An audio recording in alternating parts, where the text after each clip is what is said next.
Hi mga beshies! Andito na tayo sa second spot na pagkukuhanan natin ng content. Ito yung valley pero hindi ko alam yung name ng valley na to. Ito yung another road from the Charlestown to Balana town. So sa bahay namin Charlestown, so to Balana. Ito yung backdoor na tinatawag nila. Kasi yung national road ay nandun sa kabila. So ito yung main road dito. Na binagdadaanan ng mga sasakyan. So, malapit lang tayo talaga sa main road. Sa gilid lang talaga tayo ng kalsada. So, yan ang mountain dyan. Magandang background yan. Mga pine trees yung nandoon. Yung mga green na nakikita nyo.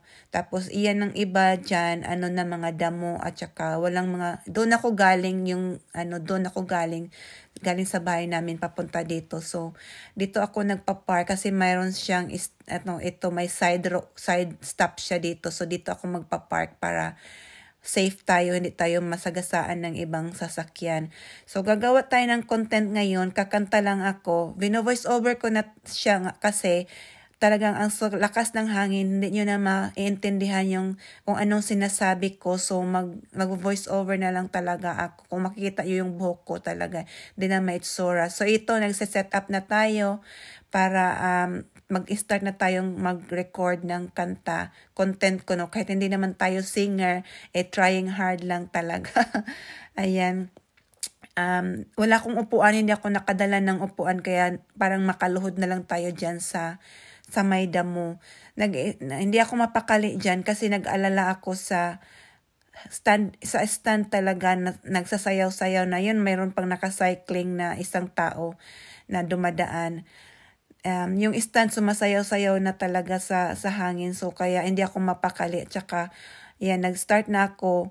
Kahit yung speaker ko nasa baba ng isang cellphone ko nag-take ng video, hindi pa rin talaga maririnig. So honestly speaking, ay nire-record ko na yung kinanta ko dyan. Dito sa bahay pagdating ko talaga para clear at walang hangin kasi hindi nyo magugustuhan ang pag-record talaga ng kanta. Kaya hindi ako mapakali dyan kung anong gagawin ko. Opo, kasi anytime soon talaga matutumba na yung stand. So, yun ang inaalala ko at binabantayan ko. So, kumakanta, ayan, lumalapit pa ako dyan.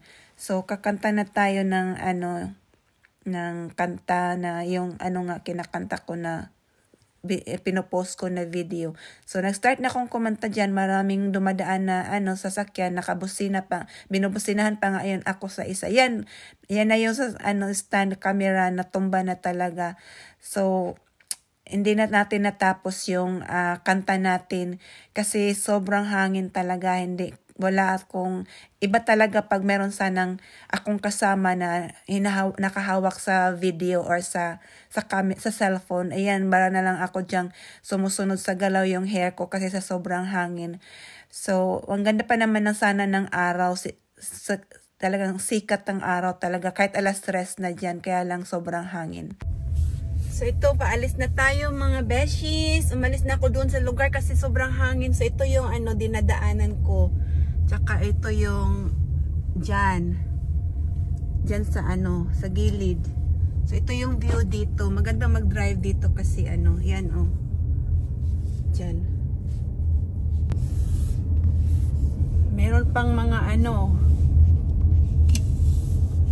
meron pang mga ship sa daan na yan siya, dyan siya. Yan siya, yung mga ship dyan, mga ship. Ay, yung mga ship dyan, mga ship. Ayan, ship. Yan sa gilid, ang ship. Yan sila sa gilid, ang ship. Yan. Yan sila, nasa gitna ng nasa gitna ng mga ship, nasa gitna ng kalsada. Nagpapagitna, yan sila. Hello. Ayan sila, dyan yan sila. Ganyan yung mga ship dito. Meron pa sila, meron pang mga ship.